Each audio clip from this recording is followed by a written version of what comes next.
isku qabso afkaaga qabso. Amiin Samakaal waa dhakhtar caruurta ah oo hadda ka howlgala xarun caafimaad oo ku taala deegaanka ceelasha biyaha.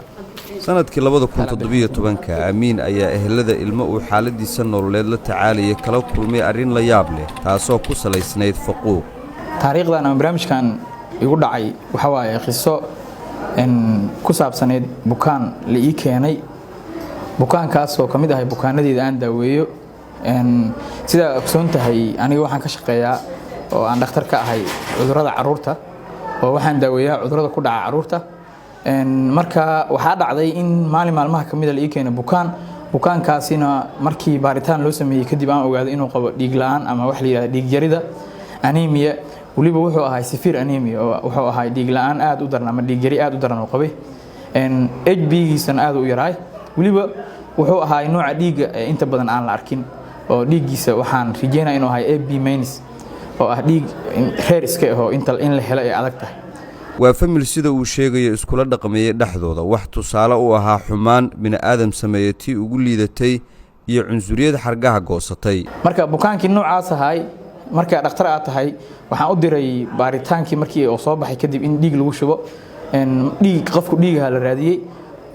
waxa ku dhiig noqday abtigiis hooyadiis la dhashay. abtiga hooyada la dhashay marka waa abti balse hooyo ku aabo ma ahan oo ku hooyo. waxa dhacday marka in bukaankaasi cunugaas yarka ee saas tacbaanku u ahay dhiig in lagu shubo waalidkii ay diideen.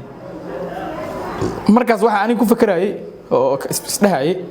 waxa loogu diiday Soomaalideena caadi ahaanba dhiig ku shubida iyo wax kale oo aragnaa. laakiin markii arinta dabagal waxa ogaaday inay sababta awowgiis aabis dhalay wiilka la socday oo dhiig in lagu shubo diidayba inay tahay abtigiis dhiig in looga shubo inuu diidan yahay oo sababtuna maxay tahay sababtu waxay tahay oo u diidan yahay abtigaani wuxuu ka soo jeedaa qoysaska Soomaalida aan dhahno ma dhibaanka iyo midgaanka iyo dadkii alla yasoo yani hoos loo dhigo. arintii markaan baaritaan ku ogaaday kadib waxaan ogaaday inay sababtaas tahay ilaa aakhir ee dhacday in wiilkii uu diiday awowgiis dhiig in abtigiis looga shubo ilaa aakhir ee dhacday inaan bukaankii iska diro oo dhawaayahay meesha geysnaysa marka dibka ogaada kadib isagoo ka xun shakhsiyadda uu u arkayay in ay liidatay ee uu lahaa mid ka mid ah waalidiinta cunugaasi yar ayuu Amiin tiriyay tix suugaan ah oo maskaxdiisa si dareen la uga soo maaxatay. marka taa markay dhacday oo arintii wax badan habeen badan aan ka seexa waayay waxaan ka mid ahay dadka suugaanta curiyo oo gabayada sameeyo inkastoo dhakhtar ah haddana waxaan ahay suugaanyahan suugaanta sameeyo. marka waxa arintaas igu kaliftay inaan ka sameeyo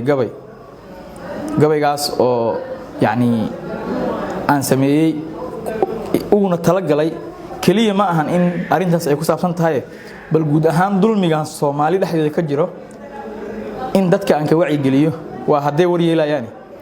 ilaa ay gaartay in dulmigi uu noqday cunug yar oo dhiig la'aan oo dhiigiisa yar yahay in loo diiday dhiig in lagu shubo waliba abtigiis looga shubo asoo abtiga lagu faquuqayo yani waa cidaas oo ka dhashay oo dhiigiisa laga faanayo kaleeto iyo wax la midka. marka gabaygaas aan sameeyay gabaygu waa gabay maansada nooca gabayga la yiraahdo waaye wuxuu ku bilaabanayaa markii aan garaad yeeshay iyo maanta gelin kaamba midgaan iyo madhibaan baan maqlaa maalin iyo leyle micnahaas xagee laga milkiyay yaana marin keenay madiintaana tiri waa midgaan ruux muslim aheed mawlihiina uumay ee dunida maamul kaligii leh madow iyo cadaan kii muslima waa mid quraa'uune midaas yaan la moogaan mar quramaanka taageliya Soomaali maranay dadkaad magaca baasiday kama maaranteen maalin quramida xaqiiqda masnacada Ilaahay baray ee munawac dhowr ayna macdantoo la tumay iyo maxaar midiye soofaysan kama muunad wacan oo maqaar laga marin keenay iyo dhowr masaaniic ayay maamulahayaan injineer mudan oo milkiga magaca Soomaali oo maalig nagu deeqay baad magac xumaysiin meher iyo marqaatiba ma galo baad ku murantiine mid yar oo idin leeyahay maqlo maalig uga yaabo ruux mawla aan garanin baa mudan faquuqaade midgaan iyo madhibaan waa mid ka maanka xoolaa leh oo meher iyo maamuus mudneen ma bas yeeshiine muslimiinta Soomaalida yaan la magac liidin. gabayga intaas u ahay caqliga oranaya way kala mudnaan iyo meeqaam sareeyaan dad ay diin dhaqan midab iyo luuqadba ka dhaxayso ayaa ah mid wali ku dhagan caado hore oo duug ah inkastoo ay muddooyinkii dambe jireen dhaqdhaqaaqyo looga soo horjeedo magaca beenta ah ee dadkaasi Soomaaliyeed la huwiyay ayaa haddana aysan jirin tallaabo toos ah oo horey loo qaaday, waxayna arrintaasi u muuqataa wax iska afka baarkiisa.